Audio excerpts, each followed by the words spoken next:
Welcome to Season 3 of the Lake Doctor podcast. I'm Suzie Light. And I'm Dr. Nate Bosch. And here we are on a new set for Season 3. It is beautiful. And our very first episode is Doug and Dawn Armey. They're local wetland enthusiasts. And you're going to learn in today's episode how one question led to the development of 6 wetlands. The doctor is in.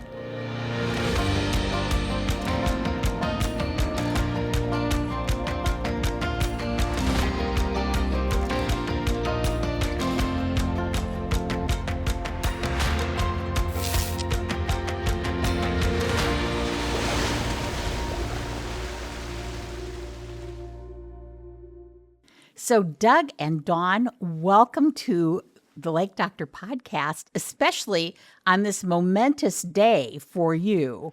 I hear you're celebrating something. 30 years of marriage. 30 years. Wow. Today. You guys are such milestone. babies. 30 years. Congratulations and welcome to the Lake Doctor podcast. So Doug and Dawn, you both are just embedded in nature. Mm-hmm. Doug, what started your love for nature, especially? I hear you're a good hunter. Well, thanks. I don't know who you heard that from, but thank you. Well, just growing up as a kid, that's where I felt comfortable. We had a creek that ran behind our house, and that's where I spent a lot of time. Did you grow up in northern Indiana? Yes. I haven't lived more than about 5 miles from where I was born. I'm 62 years old now, so yeah, Warsaw's my community. Mm-hmm. But yeah, I've just always been comfortable outside. Never really been comfortable with big crowds. Mm. But when I get out in the woods and in the creek, that's where I calm down and I feel the most comfortable. So what would you call a crowd of geese? We call them flocks. But, okay. Yeah. As a chicken girl, I should have known that. Yeah. It's a flock. Yeah. And what do you hunt? Primarily waterfowl. I was a goose hunting guide for 25 years, and I met Dawn, and that was actually our first date.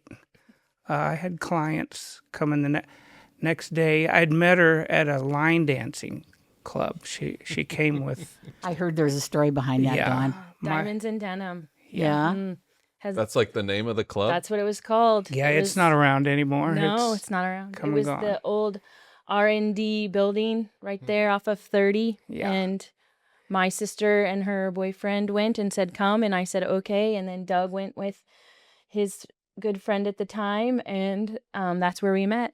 And we tried to dance. This is not good. Yeah, she's not that great a dancer. That's not what I heard. I think there was a knockout something. Yeah, you might have heard right. He tried I'm to not twirl a good me dancer. and clothesline me, and I landed on the floor. Yeah. But I still married him. Yeah. And then how does this relate to the goose hunting? Well, I told her I had clients coming the next day, told her, just small talk, and asked her if she'd like to scout a field that I had to scout before they showed up. The she old said, scouting sure. a field pickup line. Huh? Yeah, works every time. Well, it worked this time. No, I was very fortunate to find Dawn because she didn't tolerate that. She was just into that, and it was like peas and carrots. But just kind of a side note to that first date, we were scouting this field and we came across this washout. And I have looked for arrowheads my entire life while I'm in the field. And I said, boy, this would be a nice area to find arrowheads in this washout.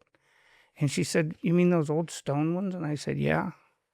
And we took 2 steps, literally 2 steps. You mean like this one? And she reaches down and picks up a arrowhead out of the dirt. Now ask Doug how many he's found since then. I've never found one still. And I purposely go out just to look for arrowheads in some of the most pristine areas that they should be, and I've still never found one.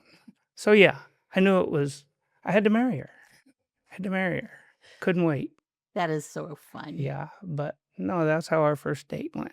So after you scouted Mhm. the field, Mhm. then you brought clients in. Were you with them when that happened? I would help bring the clients in. They would hunt, but I would bring them in and drop them off. And I also helped make them dinner or lunch or whatever they needed. So it was kind of like the package deal. You get Doug to hunt, and I think you had about 100% every time you went out. Yeah, almost.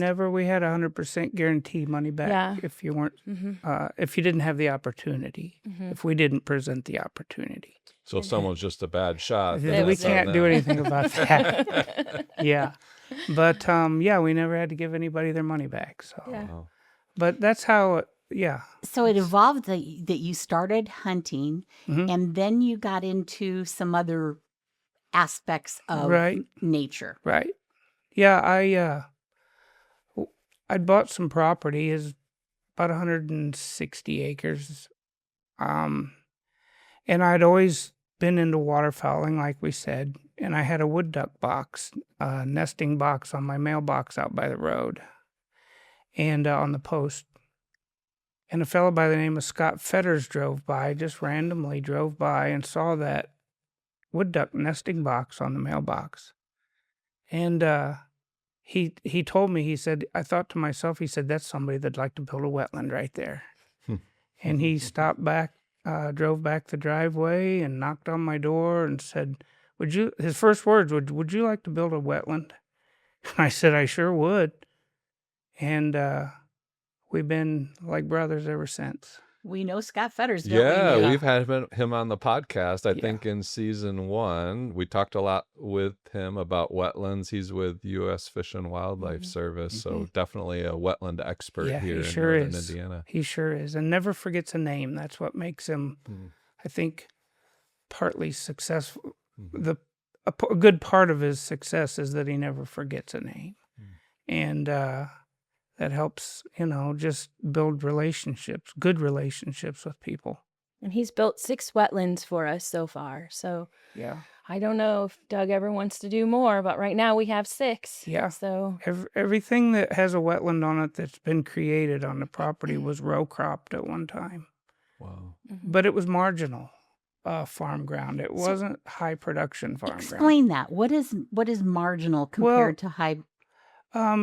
You've got high yield farm ground that's good, flat, well drained farm ground, and then you've got marginal ground that is maybe lower or has low spots in it, and you'll see maybe an orange riser in the middle of it, field tile, and those are the fields that the NRCS and USDA, those are the type of fields that they're looking for wetland restoration, not high yield, but marginal farm ground that may flood 1 out of 5 years and has to be turned into the flood insurance programs. It helps take those types of acres out of the flood insurance programs and puts it back to where it was, historically before we came in and drained, a Yeah, lot those of the spots wetlands. often you'll see as well, maybe in the springtime when a lot of other, at least in northern Indiana here, major cash crops being corn and soybeans, where those will be planted, and you'll start to see the little plants coming up, but then there's a low part of that field and there's nothing coming up there because it was too wet. So either the planter didn't go through or the planter maybe did go through, but the seed just rotted in the ground or fungus got it or something because of how wet it was. So those year after year starts to get labeled as marginal by the producer. So this is coming up with another better use for those areas. Yeah. Right. So the areas that you had that had been cropped, you turned into wetlands. Is that a lengthy process? Is that a laborious process? How do you do that? Yeah, it can be from start to finish. A lot of times the ground has to be what they call ranked to see if it qualifies for some of the programs that are available to put it back to wetlands restoration. WRP used to be the name of it. Now it's WRE, I believe. And from So start it was to finish. wetland reserve program? Restoration. Yes, restoration. Okay, wetland Yeah. restoration. Yes. Okay. And it's just an easement that the USDA works with the landowners to provide funds that will put the ground back to where it used to be before it was drained. Mhm. But like I say, it has to go through a ranking process to see if it's, if it qualifies. Then if it does, that's where Scott comes in and puts the landowner in touch with the NRCS office and USDA. NRCS. Sorry, I'm going to keep explaining some of these acronyms for our okay. listeners and Well, viewers. So Dawn would be a NRCS, good one for that. Natural 'cause she Resource actually- Conservation Service. Yes, because she actually works for that office. I work for the Soil and Water, Another acronym that people SWCD, Soil and Water Conservation District. I worked for them, right. which is in the same office as NRCS and Scott Fetters, Yes. U.S. Fish and Wildlife. We're also across the hall from the FSA, so we work with all of the CRP. And that is FSA is Farmer Farm Service Agency, I yes. think, right? Yeah. And then you were about to say another acronym after that. Oh, there's so many, and there's just so many. It all basically what it boils down to is whatever you want to do to bring conservation to your world or to your life. That's what these people can do for you. They teach you how to bring conservation to your property, and they help you financially so you can do it. So the sky is the limit for them. They do so many different things. They even go as far as beehives, bat houses. There's just, everyone thinks it's just farming. It's not just farming. Yeah, I know. Even for my wife and I, we have a little hobby farm. We were just talking about it before we started recording with some sheep and an alpaca. And we've worked with NRCS locally. So they even work with hobby farms, like for some conservation practices that we can even implement on our little 2-acre farm with how Right. do we rotate amongst pastures? What sorts of things do we want to plant? How do we Right. have more natural parasite control to keep our animals safe and healthy? So lots of good services that those agencies can help with. Yes, it's actually very cool. Everyone thinks it's just for farmers and field crops, and it is not just that. So Yeah. it's really interesting. Like I said, the sky is the limit. I believe they have over 100 different things that you can get dollars for. So, but there is, like Doug said, a ranking system, and there is a process you have to go through, and it can take some time. But if you have the patience, then they have the ability to help you. So what sorts of things on your property then would have helped that ranking system? Tell us a little bit about kind of what's the context of those 6 wetlands that you have. I would imagine that they're low areas. We've already talked about marginal ground. So there's probably a muck or a peat soil where historically it was a wetland. It went to agriculture and you guys are kind of bringing it back. But tell us a little bit kind of what those spaces look like on your property. Well, first of all, it had a crop history, which means it had been row cropped, and it was marginal. It met the marginal criteria that they were looking for. And the vegetation, Yeah, the right vegetation, right, Okay. yep. And it just had a lot of good things going for it. Another thing that really helped was the fact that Scott Fetters had found and identified Blanding's turtles in that area, which really raised the qualification score on it. They're endangered in Indiana. Wow. Yeah. So it was a really cool find. I actually saw one crawling across our front yard. It was the coolest thing ever. He wasn't very big, he or she, I'm not sure, but we left. We looked at him.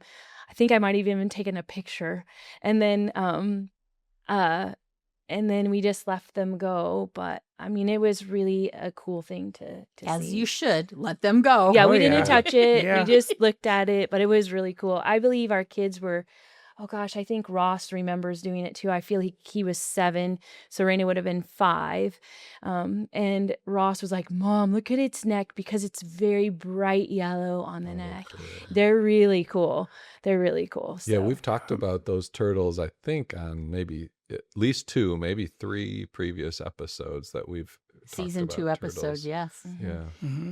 You mentioned that you put an easement on the property that your wetlands. Explain what that is, and is that like a forever thing?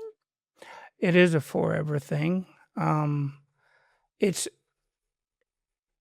not. Don't be confused with an easement and Like thinking a utility easement. Yeah, like a utility easement, or thinking that you sold your property to someone and now you don't have control of it anymore. All it is an easement that you agree not to develop, build a house on, plant for row cropping for uh, to make money off of. You can still put food plots out, for hunting opportunity or for just attracting wildlife. So a wildlife food plot, not a human Right, food plot. right. You won't harvest it. You can put it out, but you just won't harvest it. Mm-hmm. You'll leave it for the But deer. you could harvest the animals that are there. You sure can, and you don't have to ask anybody. It's your property. All you did was sold an easement that says I won't run a plow through it anymore for production.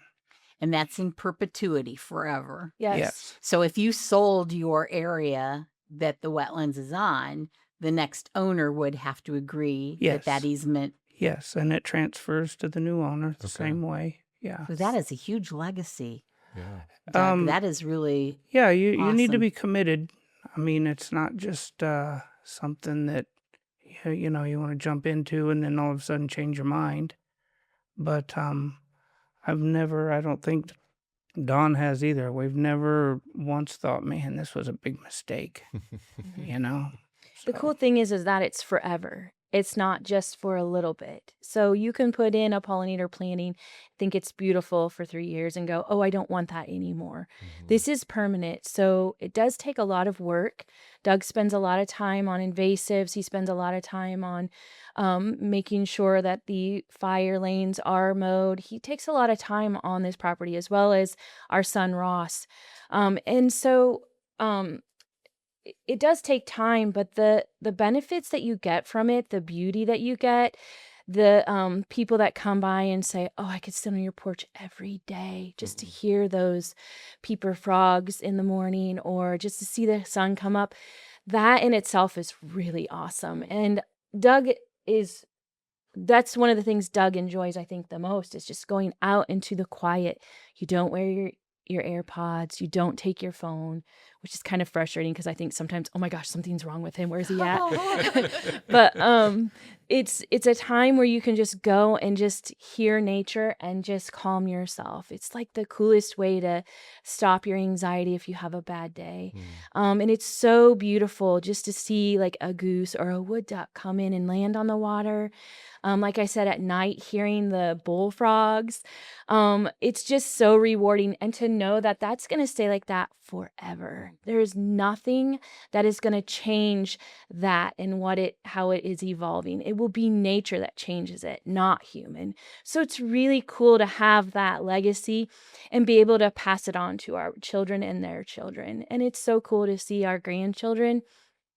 Right now, Ross and his wife, Bethany, do not have any children. We hope someday maybe they will. But Raina and Jacob Templin, they have 3, and they are so fun. This year, we got to see Colson go into the wetland and stomp for the first time. He just turned 18 explain months. stomp. Like, creek stomp. This boy was like, wait a minute. I have a video. Wait a minute. What is this? This is water. And he had mud boots on. And then he goes, wait, what can I do here? And he just started stomping in the mud. It was earlier this spring. I think he was probably 15, 16 months. So he just started really walking, and he loved it. And he got to go into the wetland with Ross and clean out one of the one of the tiles to make sure that it was flowing correctly from one wetland to the other. And he was just intrigued by all of that. He loves to go and look at all of the beavers, and he can say duck now and frog, and it's so cute. And the little girls, Jolie and Millie, they are so sweet. They go and pick all of the wildflowers, and we talk about it. And we go on UTV rides, and Doug does a great job with the kids, telling them about, oh, that's a turkey bath. And so Wait, what's a turkey bath? It's just an impression in the sand. Usually, you'll see them there. Okay, so it's not water; it's sand. No, it's sand. Yeah, and they just Yeah. get in there and they just ruffle their feathers Flop in around. that sand, and Yeah. we call it a turkey bath. and the girls think it's so funny. And but the stuff that Doug teaches them and tells them, I mean, I help too, but it's fun to listen to Doug. And someday they'll be able to go hunting with him as well, and with Ross. Ross is a big avid hunter as well, and he has a dog named Boone. I think that you've met Boone Yep, before, and yep. he's this feisty, fun little he's a poodle pointer, Pudle pointer. He looks like a German short hair, but with long hair. Oftentimes Doug says he looks like the Grinch's dog.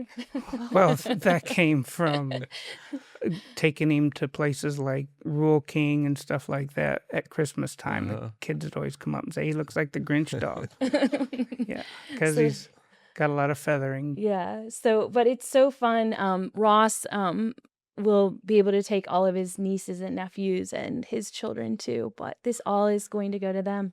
This is reminding me all the way at the beginning of the Bible, thinking of stewardship, right? So all the way back in Genesis, the very first human beings, Adam and Eve, God puts them in the garden, and these themes are coming out from what you guys are saying, right? The words are translated in English. God told them to cultivate and keep. So they're managing, and you guys talked about managing, right? You got to keep these inflows, outflows open, fire lanes. You got to keep invasive species out.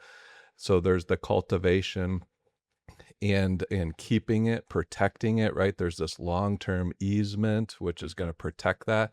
But then there's also enjoyment. I think, like, how cool would it have been to sort of walk through the Garden of Eden with God himself. man. And you guys are getting a little taste of that with your family and being able to rest out there. And you talk about a cure for anxiety and just being able to see the sunrise and hear the sounds out there. But do you notice really this is cool. all wrapped up in love? Yeah. When your love for the outdoors, your love for your children, your love for the future of the land through the legacy you've created. And as they were talking, I was thinking that stewardship. It's stewardship Yes. at its finest. Yes. Yeah, and you know, we talked about. I was a goose hunting guide for quite a while, and sometimes hunters get a bad rap of being people that just want to take. But actually, most hunters are probably some of the best stewards of the ground that you'll ever find. That was the reason for a lot of the wetlands, is that we took a lot of geese, we took a lot of waterfowl, but we also wanted to put back the waterfowl that we took. And that was my goal, was to put more back than what I had taken. I'm glad you explained that. Well, I mean, it's the truth. yeah. And it's not just my story. That's the story of a lot of waterfowlers and hunters in general, is that they're just somebody that, wants to take from the environment. And that's not the case with most. And it's healthier for the flock, Yeah, the population of the flock, the herd. right. And yeah, so, we had all this wetland, we developed all this ground, and we really rarely ever waterfowl hunted back there. We just used it for a resting area. And then we would follow them out to the cornfields. But, we've had geese nest on the property with what they call neck collars and leg bands. And, I mean, those are like the holy grail to a lot of waterfowlers, is a bird band, and Tell them what a bird band is. Some people may not know what that is. Well, it's a band that the U.S. Fish and Wildlife Service places on a goose when they're small or when they're molting in the summertime and they can't fly. They round them up, they band them, they put the location they were banded. If it was a young goose, they'll put, that it was its first year, so they know how old that bird is. And when the waterfowler harvests that goose, they turn the number in that's on that goose band. They don't have to turn the band in, just the number. And they'll get a certificate back that tells how old that goose was, where it was banded. And then that also helps them determine where that bird migrated from. And you had a unique experience with a migrating bird. Ross, our son Ross did? Ross did. We were hunting on the Tippecanoe River. And he was fortunate enough to shoot what they call a Jack Miner band.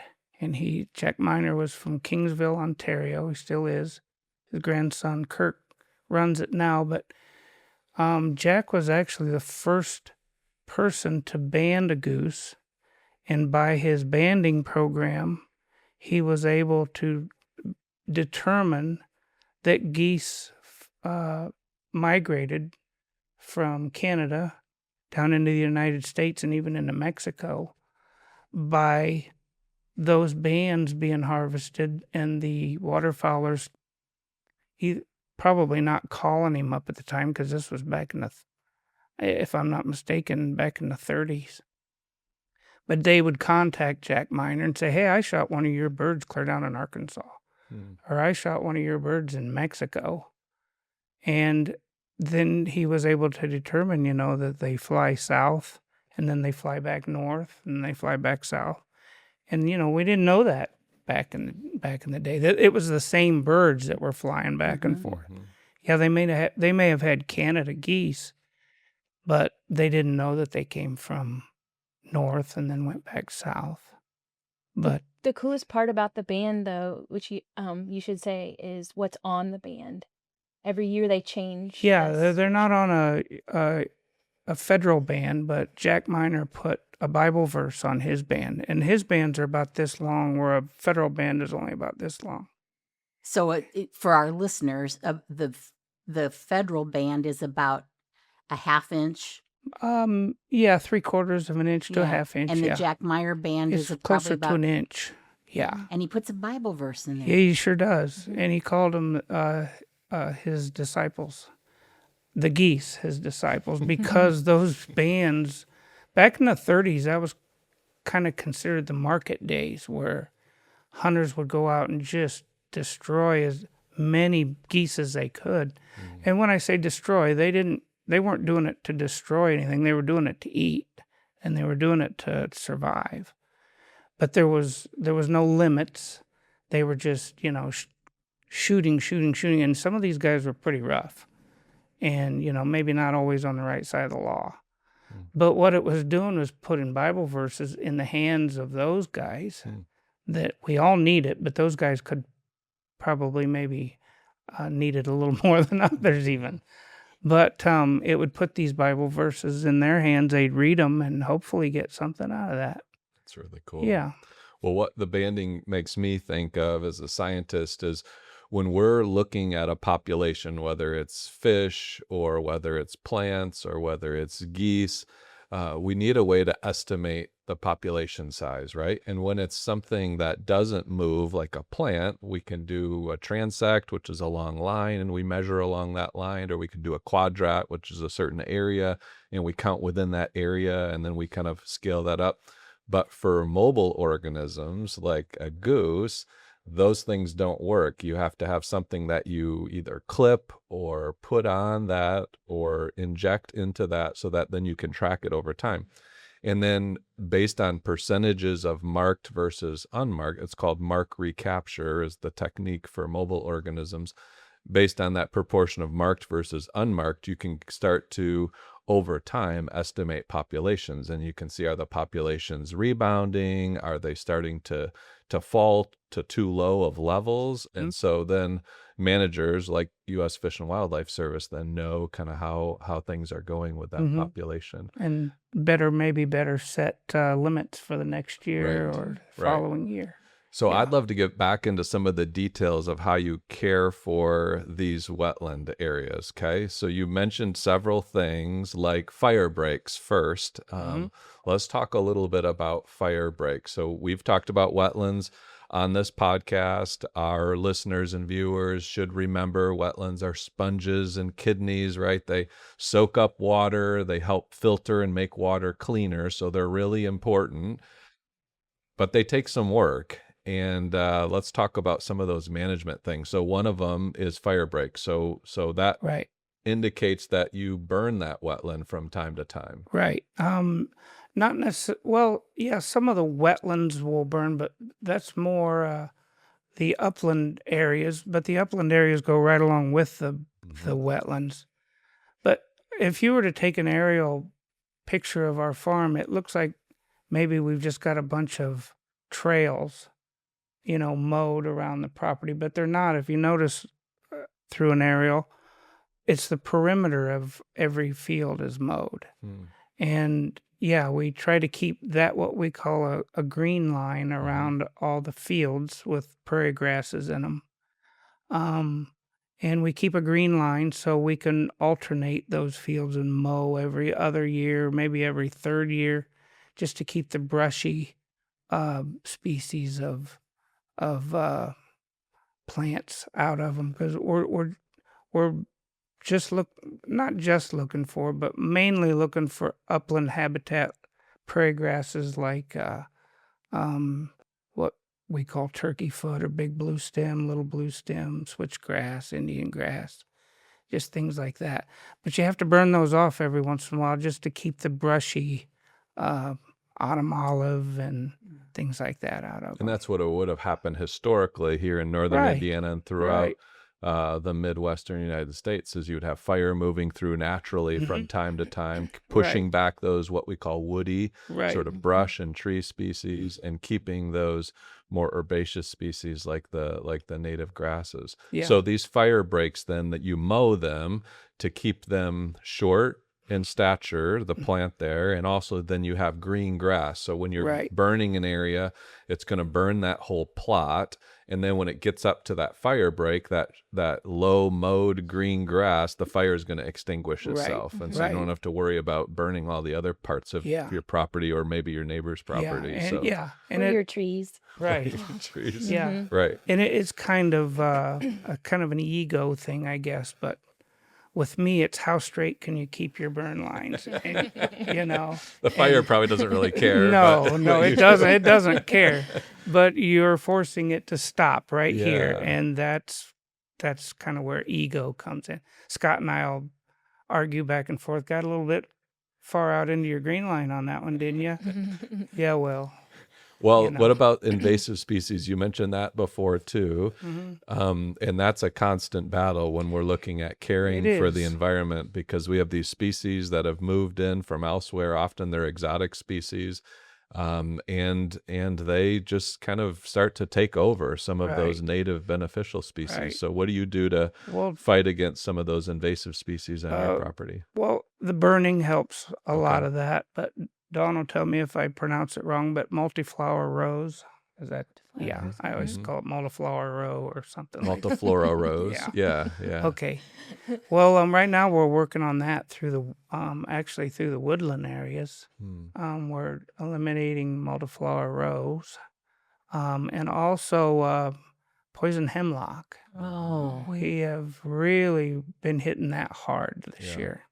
And that's, it's everywhere. But we don't want it on our property, so that's where we're starting. I feel like I keep giving these plugs for earlier podcasts during this episode, but we had Doug and Julian on here, who's one of our former students here at Grace, just like your son, Ross, and he now does invasive species removal for his profession, and he brought in some poison hemlock here onto our set. And so we were able to look at it for those who were viewing the podcast and talk about it. A pretty nasty plant. It is, and if you have ditches or waterways or wetlands, you're going to have poison hemlock usually. And so, yeah, I've never had a bad encounter with it, but I mean, you can speak about it, but it's pretty. I was told or I read that it's 100 times more toxic than poison ivy.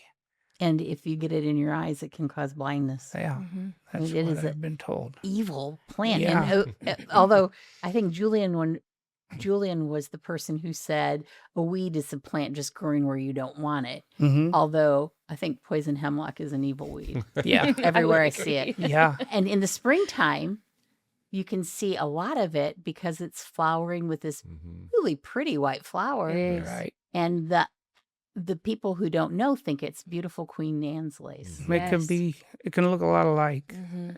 Yeah. But it's got those purple kind of almost paint-like splotches all Yeah. along the Mhm. stem that tell it apart. Yeah. So one more management technique that you were mentioning before is where the water flows into your wetland and where it flows out of your wetlands. And so we as a Lilly Center staff got to visit your wetlands here just a few weeks back, and we saw that.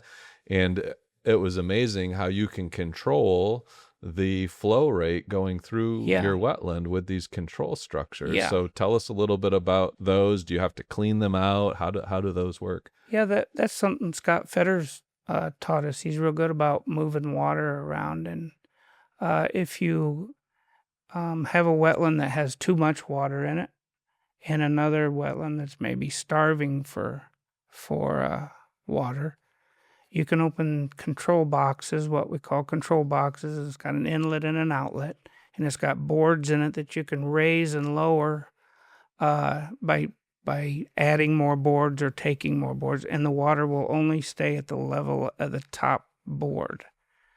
And it's also nice for if you wanted to plant Japanese mullet or plants that the waterfowl really like to eat. You can lower the water in the spring, plant, let it grow all summer, and then put more boards back in so it floods that area. So yeah, it's just nice to be able to manipulate the water and control the heights of the water a little bit. And in the spring, when it maybe floods more than what you really want in a wetland, you can move it around or take it all the way to the ditch. So yeah. That's something that we're particularly interested in here at the Lilly Center as we launch this new Lake RX program, where we want to see solutions to some of the problems that we have in our lakes and our streams and wetlands. We see as one of those great solutions. Love the permanence idea that you guys have talked about today, but also the management possibilities, right? And so as you allow more water to come in or less water to come in, taking samples above and below, you can maximize the amount of nutrients and sediments that would be pulled out of the water with a wetland, Right. and really help that wetland. You know, we've been talking about the benefits of the wetlands for waterfowl, plants, for aesthetics, for being able to enjoy it as people, but those wetlands also perform a very practical service to the rest of the landscape, which here in northern Indiana includes a lot of lakes and streams, and that is these wetlands will help clean up that water, and with those control structures, you can maximize that important function of wetlands. Exactly. And so we're really excited to see more of the types of wetlands you guys have on your property, but around other rivers and lakes throughout our county and throughout our state and the whole Midwest. Yeah. So the question I have is, does a wetlands have to be adjacent to a river or a lake? No. I would say no. No, it But- doesn't. And the reason I say that too is because a lot of times you'll find low spot or wetland areas in the middle of a field. And farmers have an opportunity to put that into a program to kind of set aside, I can't farm this section. I'd really like to get some funding for this. And it's not necessarily near a ditch. It could be in the middle of their field. And those are equally important as, say, the ones that we have. Because you're going to have to help me with this. how much water can a wetland store? Like, how does that all work and help purify that water? Yeah, so it's going to depend wetland to wetland, the plant vegetation, also what's the bottom sediment look like? Is it more clay where it can sort of it's sealed up versus if it's more sand and gravel at the bottom that it starts to but I think you're exactly right, Don, that what we would call an isolated wetland, we don't say that that's worth less. If the management goal is a lake, that isolated wetland could pull in water down into the groundwater and avoid some of the surface runoff that could be bringing nutrients or sediments into a stream or a lake, and instead just allow it to stay right there in that isolated wetland and just start to slowly soak into the groundwater there. We can build or have wetlands adjacent to lakes and streams as well, which can more directly pull that water and filter it and soak it up before it gets to the river or the lake. But yeah, groundwater is a really important feature of the hydrology in the Midwestern United States as well. We've done some research on that in the past, and these wetlands can help what we call recharge our aquifers and allow that water table to stay higher, which is important for agriculture, important for people's wells, important for lakes and streams in the area. And wetlands can be a great, rather than allowing the water to run off really quickly and get into a big river and head down to the Mississippi or out to the Great Lakes, if instead we can allow that water on site to soak in on site, it can help recharge that groundwater, Right. which can be really beneficial. Yeah. There's a really cool thing that they're doing now, where if you have marginal farm ground, you can do kind of the same thing that Doug was talking about with the different levels. They will actually let it flood in the winter and the fall, and then they'll drain it in the spring so they can plant it. But what it does is it allows wildlife to come in and have a place to stay for the winter. So it's kind of a cool concept they're coming up with. They're trying to be more creative with farmers and people in the area, where here you can still farm this property, but let's turn this into a nature preserve like during the winter months. And again, it's beneficial in many ways. Just like Nate said, it's beneficial for the aquifer, but it's beneficial for the wildlife, and it's beneficial for your ag people as well. Yeah, and that I think it's like drainage tile management or something is what that practice is called. The other thing that it does for nutrients when we're thinking about lakes and streams is when you have that stagnant now body of water because you've closed off the drain so that it starts to fill up and stays saturated with water during those non-growing months, you've created low oxygen conditions, which then allows for, it's kind of a nerdy word, but denitrification, which is loss of nitrogen. And so rather than that nitrogen running off into a lake or stream and causing extra algae or extra weeds to grow in a lake or stream, instead we allow that nitrogen to be removed through denitrification because we're sort of storing back that water during that time. So yeah, wildlife, but also some impacts downstream too that it can have. Yeah, and I'd like to make it clear too that if there's people out there that are thinking about using some of these programs like WRE, WRP, whatever, they're not trying to create a farm pond for you. A farm pond and a wetland's two totally different things. We're not trying to build a farm pond that you can go out and fish in and catch, a mess of bluegills and come back to the house. Most good wetlands are only 6 inches to maybe 3 foot deep. And yeah, so I've had a lot of people ask me over the years, I've been thinking about putting a pond out there. You think they'd help me with that? And, my answer is usually, well, that's usually not what we're really looking for, And the reason for that is with that shallower depth that you'll have in those wetlands, fish can't survive over the winter very long. Right. In our area here of northern Indiana, about the minimum pond depth you'd want to overwinter fish would be 12 feet, but even better to be over 15 feet, particularly harsh winters. And so when you're talking about a wetland that's only 3 feet deep, there's going to be ice cover over that, and then that water below that is going to be very little oxygen, and so the fish won't survive over the winter time. But the reptiles do.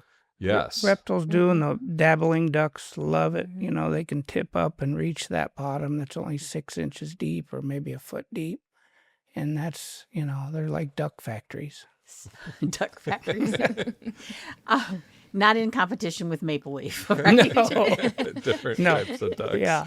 So, Dawn, if somebody wanted more information, like if there's a farmer that's listening and says, "Oh, you know, I might be interested in creating that temporary wetlands on my farm in a lowland, or I might be interested in exploring more of how to create a wetlands," do they go to the soil and water where you work, or is there some other place to go? Yeah, they can come to the Soil and Water. They can reach out to Chad Schotter is his name. He works for NRCS. He's a great place to start. Tashina in our office, Tashina Lar Manifold, will also help go out, check out your place, look at your soils, and just help you meet up with Chad so that you can look into these programs that they do have available. Now, we learned earlier on a podcast that the soil kind of tells you what kind of plants will grow on it. And in your wetlands, you're removing your invasive species. What kind of native species are coming up in your area? I think Doug's new project is kind of fun. He's doing some swamp rose. We're actually growing it around in little pots around our house till it gets large enough to replant out by there. Yeah. But they're really cool. I stole the seeds from Center Lake. I think it might have been one of your projects. But in the fall, I stole the seed He pods off of harvested it. them. Yeah, He harvested. we actually we do that most falls here at the Lily Center, because we have all native plants in our landscaping around the Lily Center, and so we'll have opportunities for people to come and collect seeds to then bring them to their own homes. It's not easy. No, you got to get it at just the right Yeah, time, you do. and then you've got to I've plant learned it in the from right trial way. and error. So we have about, 24 plants that I'm like, oh, they're getting bigger. That's It's been a fun. little Yeah. cool this summer, of course, already, but just in the last few days, I've seen that it's grown up quite a bit. So I'm really excited about him getting those transplanted back there. But there are so many different types of, usually in a wetland area, it naturally grows. You don't have to put anything there. But the reason why he's putting something back there is because he did get rid of some poison hemlock and wanted to make sure that we put something really cool there. Hopefully it will grow really well. Yeah, because just in the absence of something, you know, when you Yeah. get rid of something, what's most likely to move in? Yes. Probably an invasive Right. species. Yes. So if Right. instead you replace Yes. it with something good to kind of Yes. hold Yeah. that space, That's what he was yeah, Yeah, that's great. The other two invasives that I mentioned, the multiflower rose and the poison hemlock, those aren't typically right down by the water's edge, but the thing that we're trying to get rid of now is Phragmites. It's really taken over, and they can travel windborne. They can travel from one end of a ditch to another, and that's that Phragmites is terrible right now. And a lot of people think, oh, they're just cattails, but they're not. Cattails are, a lot different. Yeah, I don't know if our listeners could hear, but while you were just talking about Phragmites, our spring peepers, which we have here in the studio, just started making their noise as if to say thank you for taking care of those Phragmites, because those are invasive species that are not helpful. And our viewers and listeners, the best examples of seeing Phragmites often along highways where you're going and you see kind of low wet areas, and you have these reed-like plants that are 10 feet tall or taller, usually with kind of a feathery sort of top on them. That's the Phragmites, and they've really caused a lot of problems in wetlands. They sure have, and ours too. And it's not real easy to get rid of, but we're working on it. Okay. And that's what I've learned through Dawn's office, is that you just have to stay with it. Don't try to get it all done in a week. Just stay with it, try to stay ahead of it. So yeah, there's work involved. Mm-hmm. It's not just, build it and forget it. I feel like There's maintenance with involved. Doug though, that's part of his healing of his like just slowing down. Mm-hmm. Because when you take care of those invasives and you make your place beautiful in the way you want it, that just gives you such a peace and it just is like a healing. Mm. It's like gardening, Mhm, only out mhm. in the wetlands. And I feel like when he does go out there, although his tractor gets stuck often, Yeah. that's That not very creates healing. stress. It creates stress. But just knowing he can go out there and just see all of the animals that are moving, I think that's one of his most favorite things to do is load all of the grandkids and us up into our UTV and then just show them what's out Mhm. there. Just show them how cool it is and how pretty. And I know that it's working because Millie, who's 5.5, she will go to her grandma's house. Grandma Jane is her name. And she will tell Grandma Jane all about what she saw on their ride. And she will tell them about the milkweed and how silky it is. And Grandma Jane will go, "Where did she learn that?" And they're like, "From her Mimi and Poppy." So we know that we're spreading the good word to the next generation. And it's really cool to watch their eyes just open up and see all the beauty that they have around them because they farm. So they get to see the farm and the beef cattle and they get to go into the combine. But then when they come to our house, it's a whole different world for them too. So I feel like they are the luckiest kids on the earth right now because they get agriculture and outdoors and animals, but then they come to us and get to see the wildlife and Mhm. the nature out there as well. So they're learning their trees now. Both girls are. Colson's a little tiny, but they're learning all about their trees and they can identify a few. They're identifying some birds, and it's so cool to see the bird feeder and all of the cool birds that come in. They're learning about their ducks and the geese. So it's just been really cool that Doug has been able to educate and teach that next generation, not just his 2 children. And not just about nature, but also harvesting animals and teaching them how to hunt the land and take care of the property and take care of the creatures that God has given us. He's just done an amazing job with our family. I think they're lucky to have you too. Mhm. I would say we are all blessed We are. by the wonderful work that you're doing on your wetlands and Mhm. teaching the next generation about being good stewards of the land. So, Dawn and Doug, thank you so much for being here today and sharing your wetlands journey Yeah, with thank you. us. It was a Thank big you for journey, having too. us. Yeah, we really appreciate you being here today. So, I hope you enjoyed this episode of the Lake Doctor podcast and join us next time when the doctor is in.